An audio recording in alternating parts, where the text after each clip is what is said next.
All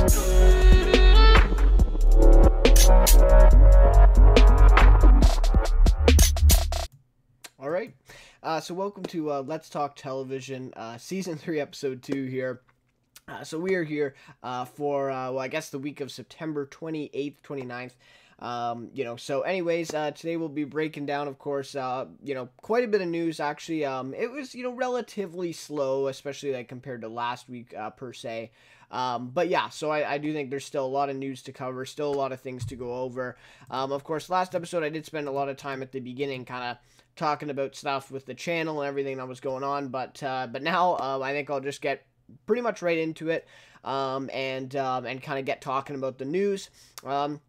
And so, as I do in each of these episodes, I'm going to have a spotlight news topic that's going to serve as the title for the episode and also the subject of the thumbnail. And so, as you can see, we're talking about Better Call Saul and Breaking Bad. One of the, favorite discussions of mine to have, because these two are definitely in my top 5 shows of all time for me. If you see my series, my top 15 shows of all time series I did this summer, you'll see. So Better Call Saul I ranked 4th and Breaking Bad 1st. So anyways, this is a discussion that I love to have, and I know there's a lot of Better Call Saul, Breaking Bad fans out there, so if you guys have any thoughts on this discussion or any of the news topics I discuss, put those in the live chat, or if you're watching afterwards, put it down in the comments, and remember, live chat, if you leave a question or a comment, I will get to it, hopefully in between segments I can take a look at it, but if not, at the end of the episode, towards the end, and then if you leave a comment after, I can actually take that question and put it on to the next episode for next week, so keep that in mind. If you have questions, comments, or anything like that, I'd love to hear it. Let's get this discussion going, and that's what it's all about. So anyways, so if you can see in the description also, I am posting the news topics and the discussion pieces that we're going to be talking about in the description ahead of the episode, so you actually know what to expect, and you know what we're going to be talking about here. And I feel like this is also better, in fact, because if you're not a huge, fan, or you're not interested a lot in the main topic, the spotlight, then at least you know some other stuff that you may be interested in the episode. So, anyways, any clips, I'm going to keep doing that. I do recognize that last episode I posted, I think it was 4 or 5 clips from that episode. Now, I do genuinely think that all of those were necessary to post, but I am going to try to tone that down. So I'm looking to have probably at least the spotlight will definitely be a clip each week, and then maybe 1 or 2 more. I don't expect to have 4 clips like that every week. Anyways, that is all. That's it for kind of all the stuff here at the beginning. And without further ado, let's get into the episode. All right, so let me just okay, yeah, so everything's going well with the audio here, and it looks like we're all good. All right, yeah, we're all good. Okay. Just wanted to make sure before we get started. All right. So, the spotlight for this week comes from Guillermo del Toro. So, this was actually very interesting. When I read this, I was a bit surprised. And even on Twitter, I saw Peter Gould, of course, the co-creator of Better Call Saul, and heavily involved with Breaking Bad. What he actually tweeted after this came out and said, like, I can't believe Guillermo del Toro watches our show. Right? And by the way, I don't know if I'm pronouncing his name wrong. I've heard Guillermo, so anyways, I just say Guillermo del Toro. But anyways, and so yeah, so he was surprised that Guillermo del Toro kind of gave his 2 cents on this, and this kind of just came out of nowhere, to be honest, but it was definitely interesting and brought up this discussion of Better Call Saul versus Breaking Bad, right? And again, I mean, a lot of people are going to say, you can't compare the two, right? But for this point of discussion, we're going to compare the two a little bit. Now, of course, I totally agree with that point that you really can't compare the two. It's just, you can't do it, right? You just can't do it. But we are going to, kind of break that down and maybe try to compare them a little bit, in this discussion. So, anyways, this article comes from AV News. Again, with this, with the way that I'm formatting the show now, I'm not going to be having these articles, links in the description anymore, just because it would take a very long time for me to hunt down all these links and then compile them and all put them in the description for you guys. But I'm sure if you are interested in any of these, you can probably Google it and find the article pretty easily for yourselves. So for sure, if you're interested in that, go right ahead. This one's from AV News, and I'm sure if you go on Twitter and you go to Guillermo del Toro's account, you can also see these tweets and kind of more discussion there and see what other people are saying as well. So anyways, here's what the article had to say. To weigh Saul against Breaking Bad is unfair, of course, right? So they acknowledge that. But it's also totally necessary, as one wouldn't exist without the other. True. Also, a great deal of Saul's power comes from knowing where he ends up, which many will admit while praising the show. This past weekend, the Shape of Water director hunkered down in his lavish manga mansion, or is it mega mansion, to fire off some tweets about the series that expressed many of these sentiments. So, this is where it gets very interesting. So I do have the tweets for you guys here. Okay, so this is his first tweet. So these are both of the tweets here. Actually, he made like 4 or 5 tweets, but these were like the 2 kind of most significant, impactful ones. Okay, so he starts off with, a small reflection in the middle of Better Call Saul's new season. I like it even more than BB, which Breaking Bad. Not to be a contrarian, but because the evidence stakes seem smaller, but the moral downfall strikes me as deeper, more poignant, right? And then he follows it up with Walter White, who turns black, you were tracking a massive downfall / transformation.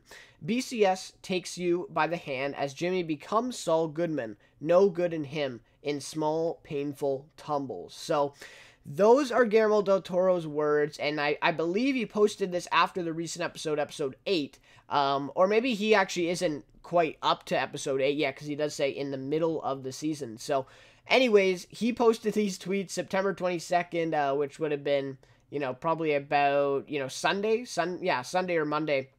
He posted these tweets, and of course this got huge, controversy and huge discussion. So anyways, those are the tweets, and again, you can go to his Twitter account. All these tweets are still up there, and you can kind of look at them if you're interested in that. But anyway, so those are his tweets there.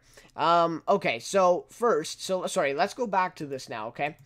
So, a small reflection, okay, so he says he likes Better Call Saul even more than Breaking Bad, which I would say is a minority there. And I do like, though, he says, I'm not trying to just be a contrarian, right? I'm not trying to just, go with the contrary and say, something that isn't the popular, opinion. He believes this, right? He genuinely believes that it's better. He says, stakes are even smaller, which is something I definitely agree with. Breaking Bad, the stakes were exponentially higher, exponentially more significant than Better Call Saul is. As of now, though, we don't know where Better Call... That's the biggest argument out of this whole thing, right? Is Better Call Saul is in Season 4 and Breaking Bad is already done, and we saw that whole story, right? That's probably the biggest argument here. But anyways, so he says, but the moral downfall strikes me as deeper, right?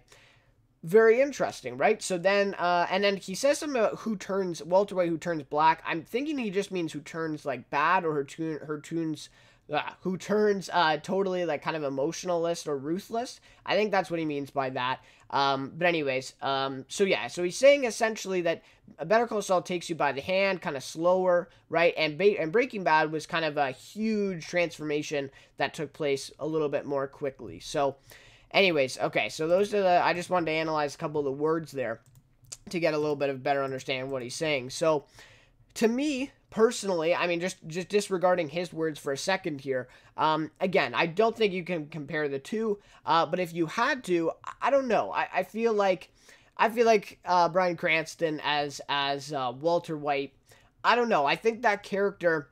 I think in Better Call Saul, you kind of feel, I guess this could go both ways, but at least for me, watching Better Call Saul and Jimmy's kind of frustrations and struggles, which happens pretty much every episode, we get this same theme of he tries to be good, right? He tries to do the good thing, and he's finally successful, and then boom, something happens and kind of destroys that all, right? And we've seen this theme, especially in Season 4, but also in the whole show, right? And Chuck was mainly, or most of the time, that guy who came in and kind of axed, his success midway through, right? And kind of stopped that progression. And so we see that, and Breaking Bad, you could kind of say the same thing, right? Only eventually Walter kind of got what he wanted, right? And so in Better Call Saul, you feel sorry for Jimmy, I think, a little bit more. And that's maybe why that downfall and the like Guillermo del Toro was saying, how the downfall strikes him as kind of deeper, right? Because I think we feel more for Jimmy than we feel for Walter, right? Because Walter's kind of getting whatever he wants, right? And I mean, I guess you can feel bad for him about the cancer at the beginning, but when he's in that, really ruthless stage, the cancer isn't really a huge problem anymore, right? And it's more just him, doing it and him in the business instead of, doing it for money for his family when he dies. So, anyways, I feel like that's probably a big point here. And again, Better Call Saul is not done. I mean, they still have a ways to go. Some people are saying they might even do 2 more seasons. So that's at least, and then 2 more left in this one. So that's 22 more episodes that they might still have to go. And Breaking Bad is already done. So it's really, really hard to compare. And to me, I still like Breaking Bad better. I think Better Call Saul would have to be, the last 2 seasons would have to be somewhat, crazy. They would have to be phenomenal for me to enjoy that one better than Breaking Bad. I don't know. And again, I think some people would argue this because of that whole recency bias idea, right? Better Call Saul has been all more recent. They've seen it more. They've had that enjoyment more out of Better Call Saul. And they're like, okay, well, that one's better. And then they haven't seen Breaking Bad in, let's say, a year or a few years. And that's what happens, right? That recency bias of, okay, well, this is in front of me now, so I like it better than what was that. And I don't know. I think Guillermo del Toro, though, genuinely does believe Better Call Saul is better. And I think the writers, well, Vince Gilligan and Peter Gould too, but I think they've kind of noticed as well of this formula for Better Call Saul, and I think they've really, really executed it well. Breaking Bad, I feel like they had that same, kind of formula and same, kind of thing that they ran with. But Better Call Saul just seems a little bit more consistent in that, and it's really become really, really a good show, and I keep saying it's the best damn show on television right now. I believe that. I think it's the best one on television. So, anyways, yeah. So again, the stakes are definitely not as high. It's not as high as Breaking Bad and Better Call Saul. That's a given. I think we can all agree with that, right? And for some people, that would just be a reason right there, and why they like Breaking Bad better, right? So. And I think, yeah, so I think that's a big reason. And then of course, Better Call Saul, and being that it's not over yet, right? So we can't really judge it on a series level. Now, if you're going to compare Breaking Bad seasons with Better Call Saul seasons, right? So that's a whole another, thing that we could talk about. And honestly, to me, I don't think any Better Call Saul season is better than any Breaking Bad season. I think that's maybe a more fair comparison. Because, let's compare season 1 Breaking Bad to season 1 of Better Call Saul. I'll take Breaking Bad, even though it was only 6 episodes. Or was it 6 episodes or 7 episodes? I always get mixed up with Breaking Bad season 1 and Walking Dead season 1, because Walking Dead had 6. I think Breaking Bad had 7, but I could be wrong. But anyway, so Breaking Bad, 6 or 7 episodes. Better Call Saul, I believe, had the 10. And I would take Breaking Bad over that. I think season 1 was amazing, right? So season 2 Breaking Bad, Better Call Saul, I'll take Breaking Bad. Season 3 of Breaking Bad over Better Call Saul, I'll take Breaking Bad, right? So, I don't know. I mean, I think that would be the only fair judgment that we could say on those first 3 seasons. You can't even do it on season 4, because it's not even done yet for Better Call Saul. So, yeah, honestly, to just wrap it up, Breaking Bad is still better in my opinion. No, I do recognize what Guillermo del Toro is saying here, and I think some people actually do believe that Better Call Saul is better, but I think it's a little bit too early. Now, we're talking 2 or 3 years down the road. Guillermo del Toro says this. I think, we could have a really fair discussion about this, and for sure. But also, I will remind you, though, that Better Call Saul, what a lot of people like about Better Call Saul is directly because of Breaking Bad, right? Like, I loved in the Better Call Saul episode 3 this season, spoiler alert, when Gale appeared, right? But I wouldn't feel that way if he wasn't in Breaking Bad already. Do you know what I mean? So a lot of that sentiment that is, really enjoyable and really, captivating Better Call Saul is the sole reason that Breaking Bad exists. Do you know what I mean? So that is also another point to recognize too. Without Breaking Bad, we all know Better Call Saul wouldn't exist, right? And without Breaking Bad, I think a lot of the really strong aspects of Better Call Saul would not exist either. So, but that's not to discount the story and the development that they've had, for sure. And I would say, I did see this comment, I think, as well. It was maybe on his tweets or something like that when someone else, I think it was a critic, said, that we're getting a little bit more backstory of Jimmy, and that's why it might be more powerful. And I agree with that. I do think that is true. I mean, we definitely do get, with Breaking Bad, we're kind of just thrown into his life. We obviously understand what he was before this started, right? But Better Call Saul, I mean, the whole series is pretty much a backstory. You know what I mean? Getting ready for this. So, no, I do recognize that for sure, and that's definitely true. Jimmy's backstory has definitely been expanded more, and maybe that's also why we feel more for him, because we understand him a little bit better. So, anyways, guys, please let me know what you think of this discussion here of Better Call Saul versus Breaking Bad. Do you think it's even fair to compare the two? Do you agree with Guillermo del Toro? Maybe you don't agree that Better Call Saul is better, but maybe you agree with some of the stuff he said. And I've seen some stuff like this before, but this is kind of the biggest profile, kind of star, right, in the industry to kind of convey these feelings. So this was pretty big for Guillermo del Toro to kind of share his thoughts on this one. So anyways, also speaks to how amazing Better Call Saul is, right, to pull in guys like Guillermo del Toro to watch. So anyways, guys, that'll just about do it for the discussion of the Spotlight news topic this week. Again, let me know what your thoughts are on this one. I'd love to discuss this comparison with you guys. Better Call Saul and Breaking Bad. So anyways, guys, thank you, and that'll be just about it for the Spotlight this week. Alright, so on to the next news topic here. So we have Kenan Thompson to star in single dad comedy series on NBC. So this one is from Variety, but once again, I'm sure you can find a lot of articles talking about this one. So the article reads, Saturday Night Live star Kenan Thompson has signed on to star in a comedy series that has received a production commitment at NBC. The series, titled Saving Larry, is a single-camera comedy in which Thompson would star as a dad who has to be both mother and father to his kids after his wife dies. And he has to do it all with his father-in-law hovering over him. Thompson would also executive produce the series in addition to starring. Jackie Clark is the writer and also executive producer, with Lorne Michaels and Andrew Singer also executive producing. Should the project go to series, it would likely mean Thompson's exit from SNL, where he recently broke the record as the longest-serving cast member in the show's 4+ decades on the air. Thompson first joined the show in 2003 and was recently nominated for his first acting Emmy in the supporting actor in a comedy category, which he didn't win. So, and I think some people were surprised by that. But yeah, so anyways, he didn't win that one. I think, who won that? Was it Henry Winkler who was the winner?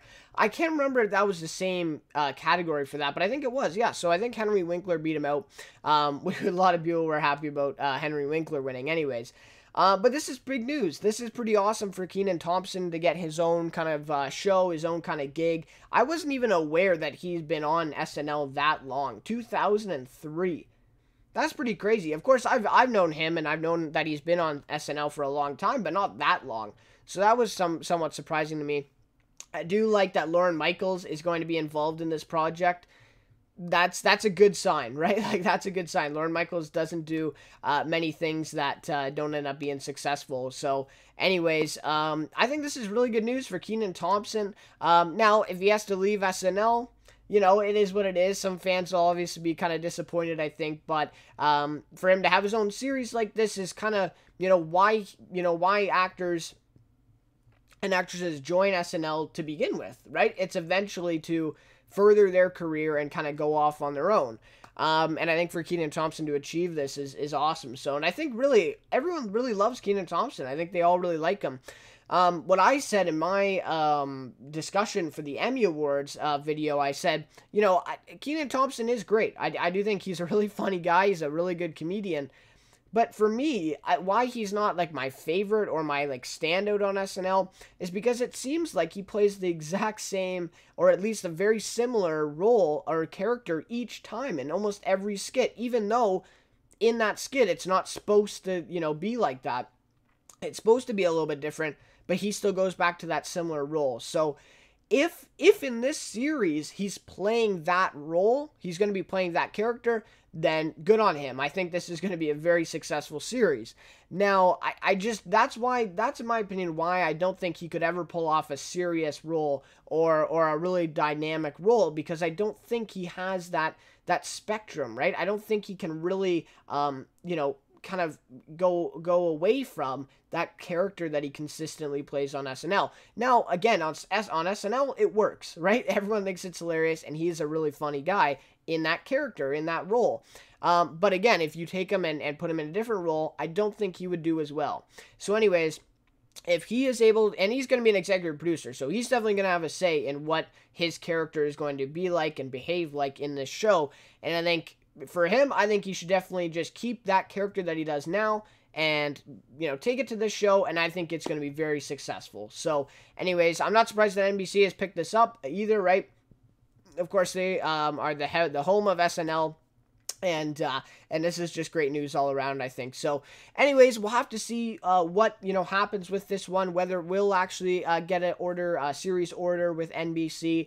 I assume that maybe we'll see the pilot. I don't know. I mean, like maybe 2019, obviously, but maybe early 2019, maybe. Like, I would think that maybe it would come next fall in 2019, if it gets a series order. So, anyways, yeah, we'll have to see. This is kind of, information that isn't going to come into play right away. But, yeah, very cool. So, anyways, I'm good to see Kenan Thompson going off on his own, and I think this series is going to be a success. Once again, if he is able to bring that character and that role into this show, I think it's going to be a lot of fun. I think it's going to be pretty hilarious. It's going to be a hysterical show. So, anyways, and very interesting there that he broke the longest serving cast member record. So that was something I wasn't aware of. So, anyways, guys, let me know what your thoughts are. Let me know what your thoughts are of Kenan Thompson. Do you like him? Do you not like him? I don't know many people that don't like him or don't find him funny. So, anyways, it is what it is. And yeah, so let me know what you think of that one. All right, on to the next news topic for today's episode, and this one is Walking Dead related. So we got my three favorites, right? Breaking Bad, Better Call Saul, Walking Dead, all in the same damn episode. So I'm happy. Anyway, so this one, Andrew Lincoln could be returning to The Walking Dead. Hold your breath. To direct, right? So I love the way that this was from Entertainment Weekly. I love the way that they actually formulate this title too, because they're like, he could be returning, and then they like have a couple dots and like it's a space, right? And then to direct, right? So, anyways, they know what's going on with the fans. So, anyways. So Entertainment Weekly posts this one. I do think that this is an exclusive, so I'm not sure that you'll find this article in particular on any other websites, or this kind of news on any other sites. But anyways, if you're interested, again, just look that one up. So anyways, the article reads, Andrew Lincoln made headlines this summer when he announced that he was, in fact, leaving The Walking Dead during Season 9. But, surprise, it turns out Lincoln may be back for Season 10 after all, just not in the way we're used to. The actor tells EW that he will actually be returning to the Sonoya, Georgia set shortly, where the cast and crew is still filming Season 9. That is something that is very interesting to me. I've been wondering that for a while, of how long they are still filming and how the Whisperers casting is falling into line here with the timeline. And this is interesting. So they're still filming Season 9, the back half. I think the first half's obviously done, but the back half is what they're doing now. Interesting stuff. So anyways, to learn the directing, so he'll be returning to set shortly to learn the directing ropes, with the plans of helming his own episode next season. I'm going back, says Lincoln. I'm going back to shadow a director, and my intention is to direct next year. If those plans hold, that would make Lincoln the third actor in the Walking Dead franchise to also serve as a director. Fear the Walking Dead's Coleman Domingo, who plays Strand, recently helmed the Week episode of that show. I think that's absolutely hilarious that the episode was called Week, because that is a perfect description of that show currently. Anyways, no, I'm kind of joking, but kind of not. While Michael Cudlitz, who appeared as Abraham on The Walking Dead, returned recently to direct the season 7th episode, Stradivarius, which will air on November 18th as part of season 9. So this is great news. I think this is perfect. Andrew Lincoln, I think, is going to kill it as directing an episode. We haven't seen Abraham Lincoln, I was going to say, wow. Michael Cudlitz, we haven't seen his episode yet, of course. It's coming in the first half of season 9, actually. But I think I'm excited to see it, honestly. I will say, though, The Walking Dead, some episodes you really can, like the Greg Nicotero episodes, you can really tell that those are directed by Greg Nicotero. Like, he has a certain style, but or maybe like him and maybe maybe two others, the addition of two other directors in there. But the majority, I would say, of the directors, because usually they have, well, I would say about 8 different directors in a season for The Walking Dead with 16 episodes, right? And I would say the majority, or at least half of the directors, you really can't tell which one is which. I mean, the episodes typically do look pretty similar. And so I'm not sure if we're actually going to see a huge difference in Michael Cudlitz's episode, or it's just going to kind of be like more of the same and his name's on that credit, right? So I'm really not sure which one we're going to see. I'm really looking forward to it. Obviously, I haven't seen Coleman Domingo's episode, but even if like my thoughts on the Fear the Walking Dead are bad, and I think the show is bad, that's still really, really huge. That's a big deal for an actor to be able to direct a TV episode like this. It's crazy. So anyways, and Michael Cudlitz being away from the show, for a whole year or 2 years even, like maybe a year and a half, right? And to come back and direct an episode of this another season, that's huge, right? Like, he's not even on the show anymore. So anyway, so that's big, and Andrew Lincoln, I think, is going to do an amazing job directing. I think, he's really great, and I think this is also something that he could go into with his career right now, right? He's kind of breaking off from Walking Dead. I really do think that he could either, develop into directing, producing a little bit more, rather than kind of being that main character on screen. I think that's kind of where he's going to right now. So maybe this is the start of that. Maybe it's the end. I don't know. Like, I'm not really sure. But anyways, Andrew Lincoln, it's great to hear that he'll be back and he will be directing season 10. So, and yeah, so he won't be doing any season 9 episodes, it doesn't look like, because he obviously has to learn the ropes and learn from directors now, right, of what to do and how to do it properly. And so, yeah, hopefully we'll see him in episode 10 direct an episode. So this isn't confirming it, right, but this is just saying he's going back and these are his plans. So anyways, great news here, and I'm so hyped for season 9 of The Walking Dead. I've tried to stay away from spoilers. I know this last couple of weeks there's been a lot of spoilers on Rick's, fate. We'll just say is death or not death. And I've been staying away from that because I just want to go into it and see what happens. And so anyways, so we'll have to see how season 9 is, but this is great news to hear Andrew Lincoln back and kind of involved with it, even though he's not on screen necessarily. He will be on set and kind of involved in the project, so that's really great to hear. So anyways, guys, let me know what you think of this one with Andrew Lincoln returning, or could be returning to direct The Walking Dead in season 10, and let me know what you think of Michael Cudlitz and Abraham, right?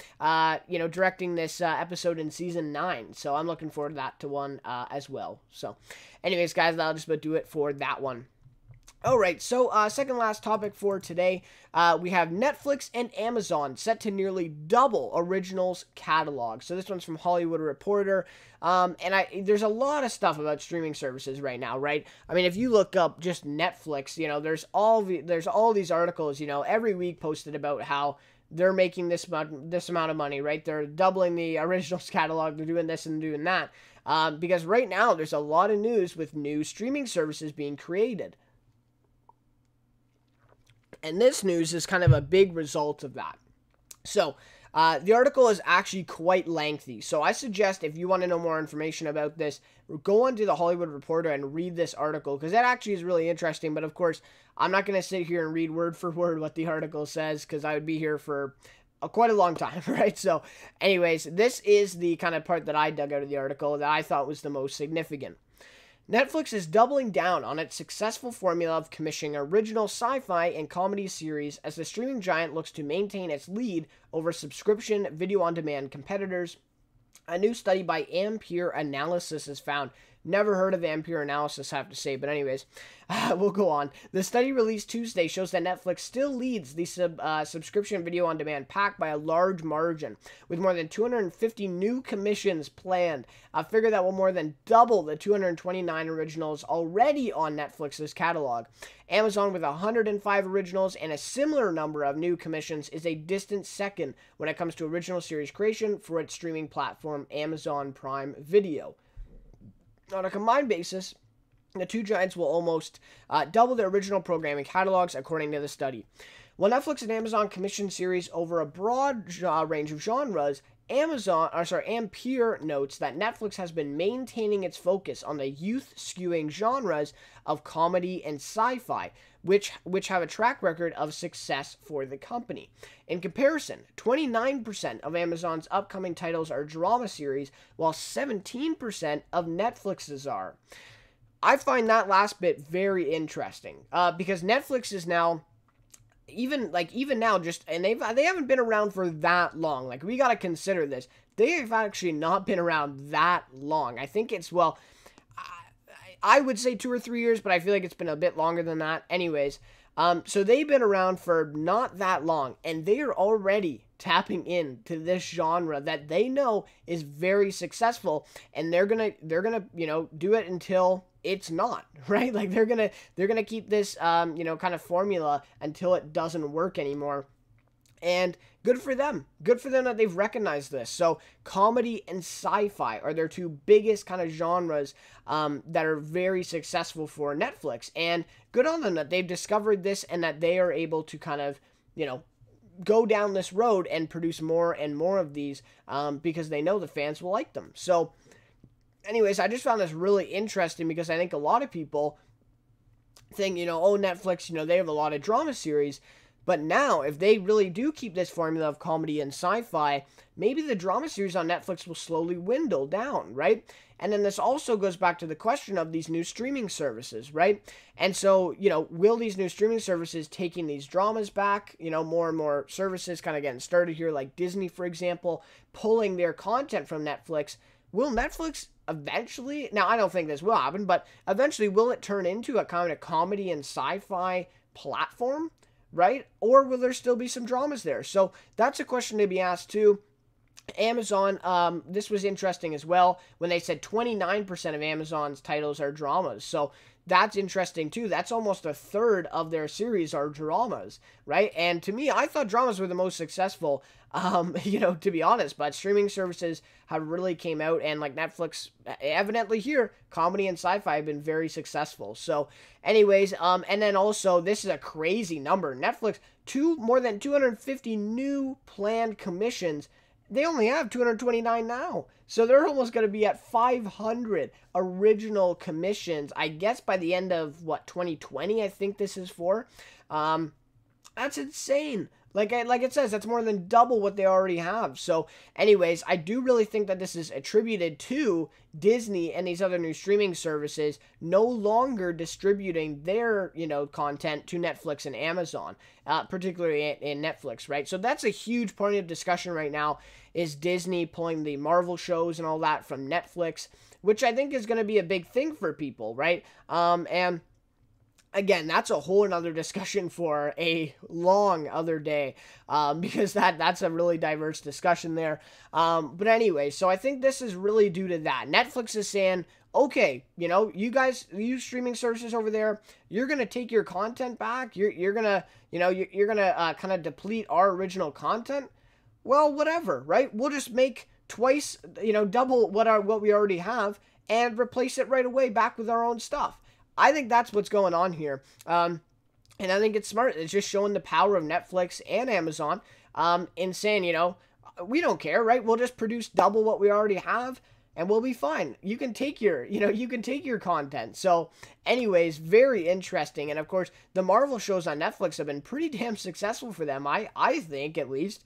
And so for Disney to take that content, and also this is a big point too, not continue to give them their content. Not only take off the shows right now that are on Netflix, but also not give them any more shows. That is a big part too that a lot of people don't recognize. So, I think that this is what that, I think this is what that is attributed to, because they're saying, okay, well, these guys, not just Disney either, some other streaming services are kind of forming now, taking their own content back, right? And so now it's saying, okay, well, doesn't matter to us. We'll just make double the amount of that we already have now. So anyways, those are my thoughts on that. Let me know what your thoughts are on this one.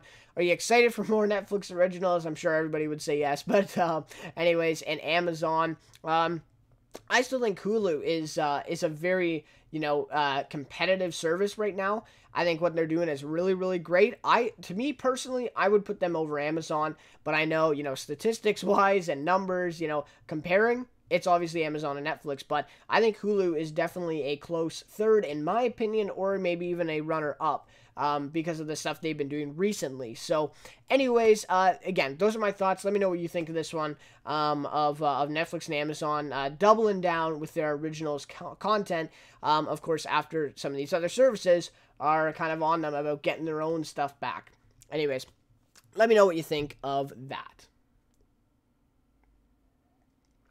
All right, so let's go over our last topic of news for today. And this one is somewhat of a short one, actually, for, this last one here. But I did want to cover it just because I thought it was a huge surprise to me, and I'm sure a lot of you will be surprised as well. So this one is from Variety. Manifest pops in premiere ratings. The series premiere of Manifest on NBC got an excellent start in the Monday overnight ratings. Airing at 10 p.m., Manifest drew a 2.2 rating in adults 18 to 49 and 10.3 million viewers. 10.3 million viewers. That built on a lead in it got from the season premiere of The Voice, which drew a 2.0 rating and 9.6 million viewers. Manifest was also the second highest rated show of the night behind only The Big Bang Theory. NBC, and then in turn, right, NBC won the night with a 2.1 rating. CBS and Fox tied for second with a 1.4. ABC was fourth with a 1.2. And the CW averaged a 0.2 rating. Not a good night for the CW, but I think this is just covering Monday night or maybe a little bit of an overlap into Tuesday.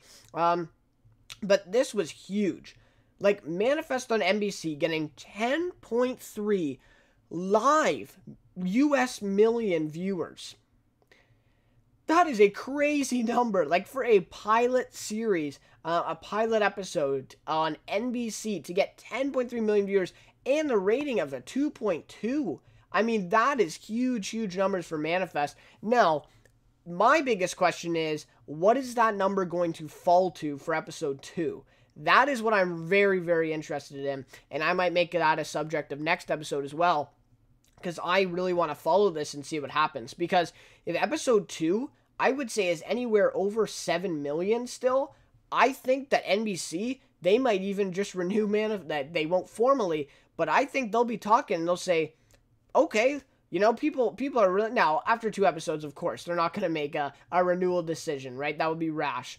But I'm just saying, 2 episodes, you got 10.3 on the premiere with a 2.2 rating at 18 to 49, range, and then you get, anywhere over 7.5, I would say.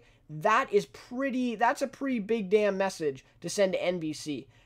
So I don't know. And I mean, Manifest, I thought it was good. I didn't think it was perfect. But wow, 10.3 million viewers is phenomenal for a pilot series. So I had to share this one. I had to make this little point of discussion here because I thought this was absolutely crazy news. So anyways, amazing news for Manifest, amazing news for NBC. They obviously won the night with The Voice and Manifest both on.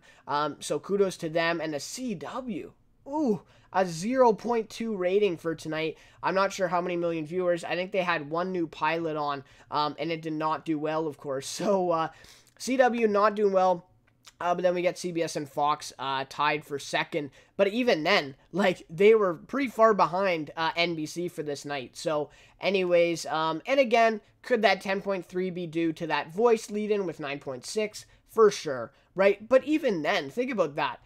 Manifest, the pilot, right? The pilot got more views more viewers, right? More live viewers than The Voice that was on before, who is supposed to be the lead-in. That's huge. Like, that is unbelievable. So anyways, huge advertising, of course, for NBC. Everybody's talking about how they, saw, they advertised the shit out of this one. It was hugely saturated. IMDb, I saw it. Every TV channel I was on pretty much had an advertisement in every commercial break. It was crazy. I do recognize that, but still, 10.3 million viewers. That is insane. And so, again, congratulations to NBC, congratulations to Manifest. But my biggest thing is, looking forward, see our episode 2, which will be, on Monday in 2 days. Will this continue, or will it drop significantly? Like I said, if I think it's anything above 7.5 million viewers for episode 2, I think that's huge. Right? If this season can stay up above 5 million viewers, I think we get a season 2. And I don't think it's even in question. Honestly, I think after this pilot of 10.3 million viewers, and we stay above at least 5 for the rest of the season, I think we're getting a season 2. It could be. But anyways, I was really disappointed with NBC in canceling The Brave last fall. So I still am kind of salty about that one. Kind of had a bad feeling about NBC still. So I'm not too confident that it will get renewed, but with those ratings, I am pretty confident. Anyways, guys, let me know what you think of this one. Let me know what you thought of Manifest. If you haven't seen my review on the channel, check that one out. It's a little bit long, but you can skip ahead to kind of the non-spoiler review. So I did split it up into 2 sections. So check that one out if you haven't already. Anyways, guys, that'll just about do it for the news this week. So again, like I said, kind of a slower week compared to last one, but still quite a lot of stuff in this one. So again, let me know what all your thoughts are on this stuff. Leave a comment that's 500 words, do it, right? Anyways, I'd love to discuss any and all of this news with you guys. So now I'll share my weekly notables for this week. So with my notable episode and notable performance, again, just to remind you, this stuff, the weekly notables is based on only things that I have seen from the week. So again, if you've seen, I don't even know. You've seen Maniac, you saw the full season, you say, season 1, episode 10, that was amazing. How was it not your notable episode? In this case, I haven't seen it, but I probably haven't seen the show that you're talking about, and that is why it's not here. So anyways, my notable episode for this week, I gotta give it to Better Call Saul, season 4, episode 8, titled Kushada. Very good episode here. And very good in setting up the next 2 episodes of Better Call Saul. The end of season 4, which I still think so far has been the best season of the show yet. And really great episode here. Just the way everything kind of fell together and fell in place. And Kim and Jimmy, a lot of stuff about them in this one. So anyways, don't want to spoil anything, but it is a great episode, and you should definitely check that one out. My notable performance for this week, I'm going to give to Jonah Hill. Now, I did watch Maniac. I did watch this episode on Saturday night just after last Let's Talk Television episode, so this technically still qualifies to be in this week. So anyways, Jonah Hill for Maniac, season 1, episode 1, The Chosen One. He is amazing. Now, unfortunately, I haven't gotten around to watching Maniac. I've seen episode 1 and episode 2, and that's it. I've heard from so many people that watched my review for the premiere. I wasn't that, enamored with it. I wasn't that impressed, but a lot of people are saying you got to watch the whole season, and you'll understand. And a lot of people are saying it's like their favorite show now. So it's very impressive for a lot of people. So I know I got to watch the rest of the season, and I got to watch that interaction. I'm really looking forward to Emma Stone and Jonah Hill for 10 episodes. So anyways, I did think his performance in episode 1 was very, very good, and that is why he's getting the nod for notable performance. But anyways, let me know what you guys think of Maniac. Let me know if you think I should try it. I'm definitely going to watch it. I just don't know when. I gotta get around to it. I still got 3 or 4 shows, I think, to finish up from the summer and the spring that I'm pretty far behind on. So anyways, it is what it is. I'm gonna try to get around to it, and I know I have to, because